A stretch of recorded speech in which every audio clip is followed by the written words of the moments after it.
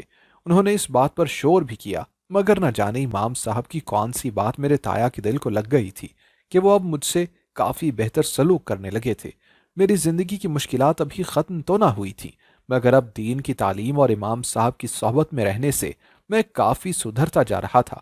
4 سال کا عرصہ اسی طرح سے گزر گیا۔ میں اب امام صاحب سے بہت کچھ سیکھ چکا تھا۔ قرآن پاک کی تعلیم کے ساتھ ساتھ انہوں نے مجھے عربی اور اردو بھی پڑھنا لکھنا سکھا دی تھی۔ ساتھ ہی ساتھ وہ میری تربیت بھی کر رہے تھے۔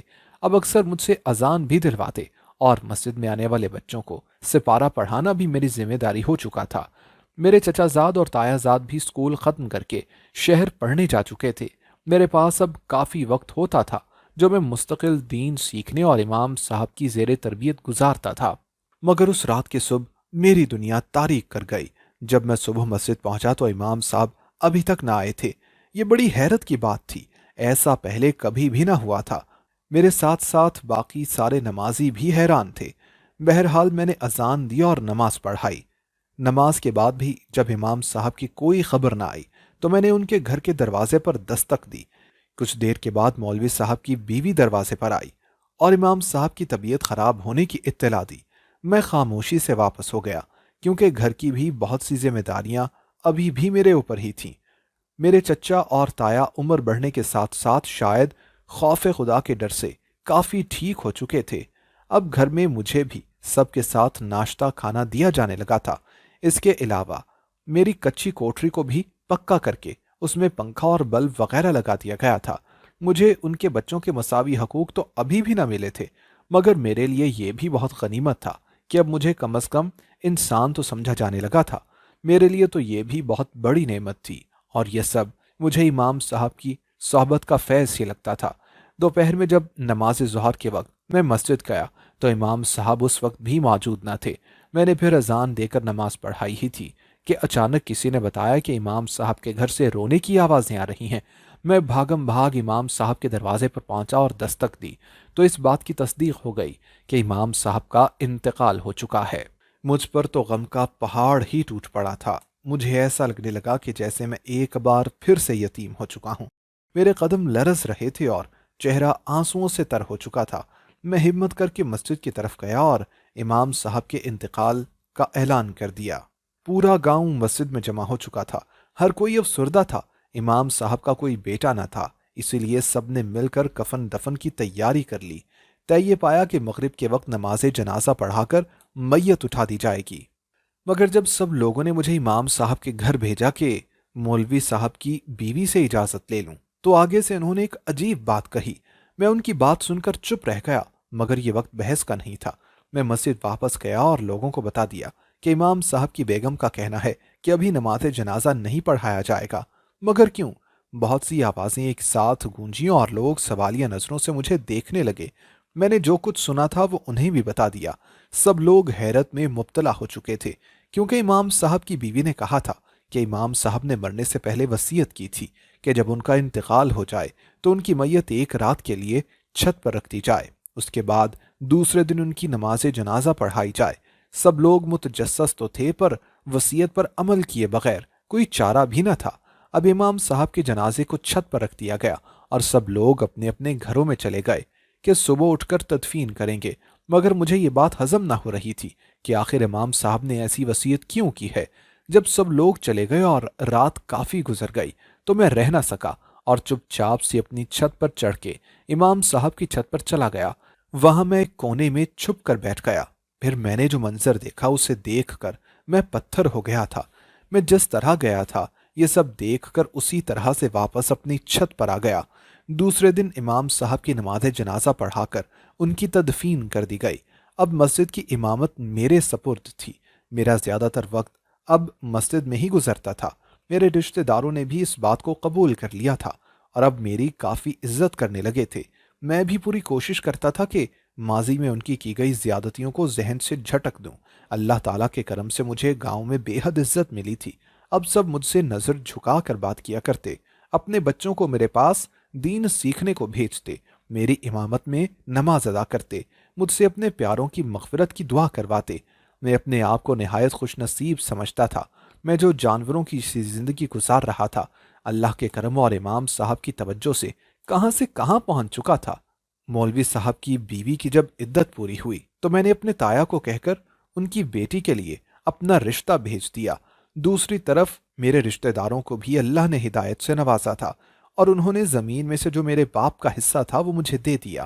میرا رشتہ قبول کر لیا گیا تھا، اور جب کچھ مہینوں کے بعد میری شادی ہوئی تو ایک دن میں نے موقع پا کر اپنی ساس سے سوال کر ہی لیا۔ وہ میرا سوال سن کر حیرت زدہ رہ گئیں اور یکٹک مجھے دیکھنے لگیں۔ میں منتظر رہا کہ وہ کچھ کہیں گی، مگر وہ خاموش رہیں، تو بس اس وقت میں بھی خاموشی سے اٹھ کر آ گیا۔ میں نہیں چاہتا تھا کہ میری کسی بھی بات سے ان کو کوئی تکلیف پہنچے۔ مجھے آج بھی بچپن میں ان کی گئی مہربانیاں اچھی طرح یاد تھیں۔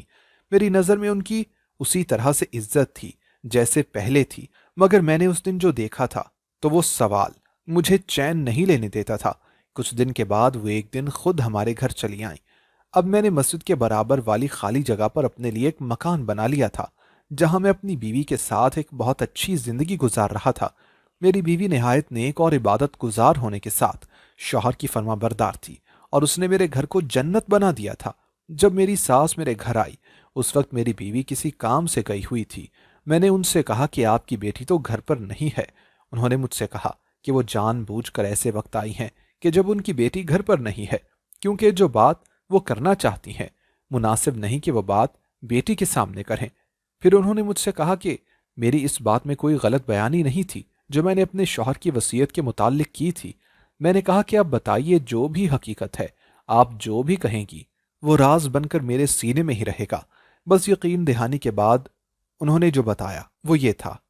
ان کی شادی کو 10 سال گزر چکے تھے، مگر ان کے گھر اولاد نہ ہو سکی تھی۔ انہوں نے امام صاحب سے کئی بار کہا کہ وہ دوسری شادی کر لیں، مگر وہ شریف النفس انسان نہ مانے۔ اس گاؤں میں آنے سے پہلے ہم لوگ جہاں رہتے تھے وہاں ہمارا گھر گاؤں کے بالکل شروع میں تھا، بس کے بعد کافی دور جا کے باقی آبادی تھی۔ ایک دن رات کے وقت دروازے پر زوردار دستک ہوئی تھی۔ امام صاحب نے جا کے دروازہ کھولا تو وہاں ایک خوبصورت لڑکی کھڑی تھی جو بے حد ہراساں تھی۔ اس نے ایک کالی چادر میں خود کو لپیٹا ہوا تھا۔ دروازہ کھلتے ہی وہ گھر میں آ گئی۔ وہ بہت خوف زدہ لگ رہی تھی۔ میں اسے اندر لے گئی، اسے تسلی دی اور کہا کہ وہ آرام سے سو جائے، صبح بات کریں گے۔ دوسرے دن اس کی حالت کچھ سنبھل گئی تو میں نے اس سے پوچھا کہ وہ اتنی رات گئے کہاں سے آ رہی تھی۔ اس پر بس اس نے اتنا بتایا کہ اس کے سوتیلے ماموں نے اس کا سودا ایک عیاش شخص سے کر دیا تھا جو اس کی عزت کے درپے تھا۔ وہ بڑی مشکل سے اپنی جان بچا کر بھاگی اور پہلے نظر آتے گھر کے دروازے پر دستک دے دی۔ بہرحال وہ ہمارے ساتھ ہی رہنے لگی تو میرے دل میں پھر سے یہ خیال آیا کہ امام صاحب کی شادی کروا دوں تاکہ اس گھر میں بھی بچے کی خوشی آ سکے۔ میں نے اس سے بات کی تو وہ کہنے لگی کہ آپ میری بڑی بہن جیسی ہیں، میں نہیں چاہتی کہ ہمارے درمیان سوتن جیسا کڑوا رشتہ بنے، مگر میں نے اسے یقین دلایا کہ ایسا کچھ نہیں ہوگا، بلکہ اگر وہ ایسے کرے گی تو مجھ پر احسان ہوگا۔ میری بہت منت سماجت کرنے پر وہ بالآخر راضی ہو گئی۔ دوسری جانب میں نے اپنے شوہر کو بھی رو دھو کر راضی کر ہی لیا تھا۔ اس کے 1 سال بعد ہی ہمارے گلشن میں ہماری بیٹی پھول بن کر مہکنے لگی۔ اس نے وہ بچی پیدا ہوتے ہی میری گود میں ڈال دی تھی اور اس کے بعد ایک دم گوشہ نشین ہو گئی۔ میرے شوہر کو بھی اپنے پاس نہ آنے دیتی، اور پھر جب ہماری بیٹی 1 سال کی ہوئی تو وہ اچانک کہیں غائب ہو گئی۔ ہم نے بہت ڈھونڈا مگر وہ نہ ملی۔ میں تو سچ بات ہے کہ بچی کو پا کر بہت خوش تھی۔ پھر میرے ہی اصرار پر امام صاحب وہاں سے گھر بار چھوڑ کر یہاں تمہارے گاؤں میں آ گئے، مگر چند سال قبل وہ میری سوتن اور میری بیٹی کی ماں خاموشی سے مجھ سے ملنے آئی اور اپنی بیٹی کو ایک نظر دیکھنے کی خواہش کا اظہار کیا۔